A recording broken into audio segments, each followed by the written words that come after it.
자, 보시는 것처럼 잠금 화면이 달라졌는데요. 자, 이렇게 잠금 화면을 다양하게.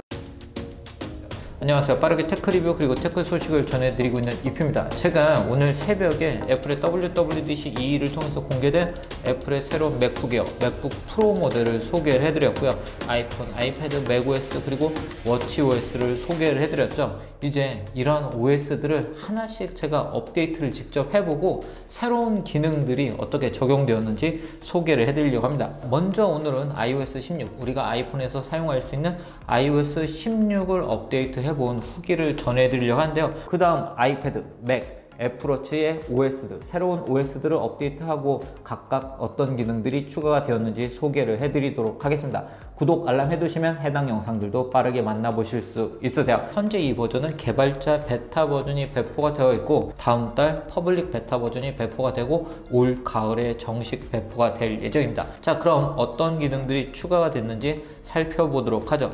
먼저 하나의 기능을 소개를 해드리면 이제 아이폰의 페이스 아이디를 가로 모드에서 해제를 할 수 있습니다. 제가 사용하고 있는 아이폰 13 프로 맥스 모델에서 확인을 해봤는데요. 가로 모드로 페이스 아이디가 잘 해제되는 걸 볼 수 있었습니다. 보시는 것처럼 제가 새로운 배경화면을 적용한 걸 볼 수 있는데요. 이번 iOS 16에서 달라진 건 바로 잠금 화면이죠. 자, 보시는 것처럼 잠금 화면이 달라졌는데요. 자, 이렇게 잠금 화면을 다양하게 설정을 해서 사용할 수 있게 되었고요. 제가 예전에 사용하던 거고 이번에 제가 추가를 한 잠금 화면이고, 그리고 이렇게 사진을 추가해서 만들 수도 있고요. 그리고 이 플러스 버튼을 눌러서 다양한 잠금 화면을 만들 수 있습니다. 날씨랑 연동된 거, 뭐 천체 잠금 화면도 만들 수가 있고, 이런 이모지가 반영된 잠금 화면을 만들 수도 있고요. 이런 식으로 만들 수가 있고, 일단 취소를 해보면 프라이드 잠금 화면이나 유니티 잠금 화면도 만들 수가 있고요. 컬러로도 만들 수가 있고, 사람이나 사진, 그리고 사진 셔플 기능을 사용할 수도 있고,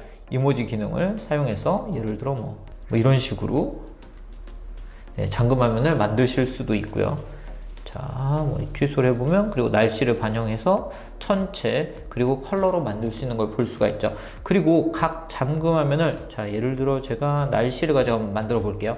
자, 이렇게 잠금 화면을 만들 때 위젯을 추가할 수가 있기 때문에, 자 이렇게 위젯을 눌러서 다양한 위젯을 추가를 해서 사용하실 수가 있고요. 밑에 뭐 미리 알림 등이나 이런 위젯들도 만날 수가 있고, 위젯이 다양한 건 이렇게 전환을 하면서 적용을 하실 수가 있고요. 이런 뭐 시계 등은 선택을 하게 되면 서체를 변경할 수도 있고 색상을 변경할 수도 있습니다. 자, 이렇게 서체가 좀 더 다양하면 좋겠어요. 뭐 컬러 같은 경우는 이렇게 다양하게 제공이 되고 있는데 서체 같은 경우는 제가 생각했던 것보다는 다양하지 않더라고요. 그래서 이런 서체 등이 좀 더 다양하면 좀 더 유용하게 사용할 수 있을 것 같습니다. 이렇게 위치 등을 변경해서 날씨들을 적용해서 사용을 하실 수가 있고요. 그리고 사진을 이렇게 잠금 화면에 적용했을 때는 이렇게 필터 효과를 적용할 수 있는 기능도 사용할 수 있습니다. 그래서 이렇게 제가 또 하나 잠금 화면을 추가를 했는데요. 집중 모드를 여기에 설정을 해두고 사용할 수 있습니다. 예를 들어 이건 피트니스다. 그래서 이런 식으로 적용을 해 놓으면 이 잠금 화면을 사용할 땐 바로 피트니스 집중 모드가 연동이 되고요. 이 잠금 화면을 사용하게 되면 바로 업무 집중 모드가 적용이 되게 됩니다. 이런 식으로 연동을 해서 사용을 하실 수 있으세요. 그리고 이제 알림을 보는 방법이 이렇게 하단부로 변경이 됐고요. 이 하단부에서 실시간 현황이란 걸 확인할 수 있습니다. 예를 들어 현재 감상하고 있는 음악들도 이렇게 실시간 현황으로 하단부에서 확인할 수가 있고요.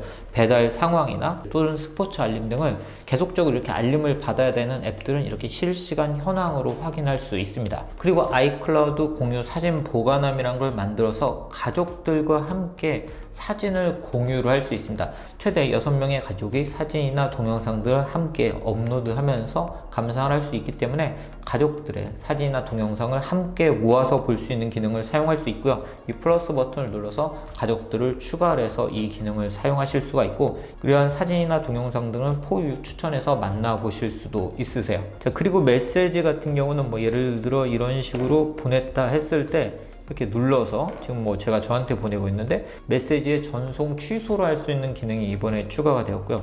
만약에 이 메시지에 오타 등이 있는 경우 바로 이렇게 수정을 해서 보낼 수도 있고요. 그리고 수정을 한 다음에 전송 취소를 할 수도 있는 이런 기능이 이번에 추가가 되었기 때문에 메시지를 잘못 보냈을 때 오타를 수정하거나 또는 전송 취소를 하고 싶으신 분들도 이제는 이런 식으로 취소를 하실 수 있습니다. 메시지에서 바로 한 가지 기능을 보여드리면 받아쓰기 기능이 업데이트 되었습니다. 자, 받아쓰기 기능은 이런 식으로 음성으로 입력을 할 수 있는데요. 자, 이렇게 받아쓰기를 하면서 이제는 이렇게 예를 들어 쓰다가 또 이제는 음성으로 이렇게 두 개의 키보드하고 이런 식으로 서로 전환해 가면서 사용할 수 있는 기능을 활용하실 수 있습니다. 그리고 예를 들어 뭐 이런 부분을 수정하고 싶다. 자, 이런 식으로 변경을 해서 사용을 하실 수도 있고요. 그래서 받아쓰기 기능을 기존에 비해서 좀 더 유용하게 사용할 수가 있고 이러한 가상 키보드와 함께 사용할 수 있는 기능도 이번에 업데이트가 되었습니다. 그리고 이렇게 메시지에서 사용하는 미모티콘의 새로운 헤어스타일 등이 추가가 되었고요. 코의 모양도 새롭게 다양하게 추가가 되었기 때문에 본인의 코하고 헤어스타일 등에 맞춰서 사용하실 수가 있고요. 메시지를 통해서 다양한 협업도 가능해졌는데 이 부분은 제가 다른 OS를 소개를 해드릴 때 소개를 해드리도록 하겠습니다. 그리고 하단부를 보면 조금 기다리게 되면 이 검색 아이콘이 나타나게 되고 검색 결과가 기존에 비해서도 좀 더 다양해졌기 때문에 좀 더 이 검색을 유용하게 사용할 수 있게 되었습니다. 그리고 메일 같은 경우는 예약 전송하는 기능이 추가가 되었고요. 나중에 보기를 설정할 수가 있고 전송 취소할 수 있는 기능이 메일에 추가가 되었기 때문에 예약 메일 등을 보낼 때 사용을 하실 수 있는데요. 보시는 것처럼 이렇게 나중에 보내기 예약 기능을 사용할 수 있는 걸 볼 수가 있죠. 그리고 미리 알림에도 새로운 기능이 추가가 되었는데요. 즐겨 찾는 목록을 고정할 수 있는 기능이 추가되었고 목록을 저장해서 재사용하거나 다른 사람과 공유할 수 있는 템플릿을 생성할 수 있는 기능이 추가가 되었고 완료된 항목 보기라는 기능이 추가되었고 오늘 및 예정 목록을 시간으로 그룹화하는 기능이 추가가 되었고 공유 목록 알림 기능 등이 추가가 되었습니다.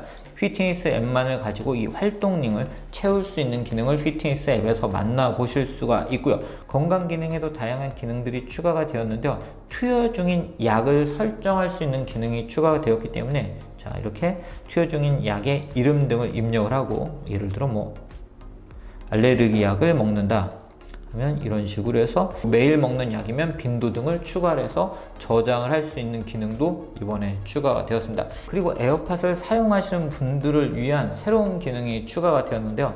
바로 이러한 에어팟을 사용할 때 공간 오디오를 개인에게 최적화할 수 있는 기능이 이번에 업데이트가 되었습니다. iOS 16을 설치하고 에어팟을 연결하면 바로 이 기능을 사용할 수 있는데 공간 오디오를 지원하는 에어팟 프로나 에어팟 3세대 등을 연결하면 이 기능을 만날 수가 있는데 자, 보시는 것처럼 아이폰을 이용해서 귀를 스캔해서 향상된 공간 음향을 즐길 수 있는 기능이고요. 제가 미리 설정을 했는데 오른쪽 귀와 왼쪽 귀를 아이폰의 이 트루뎁스 카메라를 통해서 스캔을 해서 이 기능을 사용할 수 있습니다.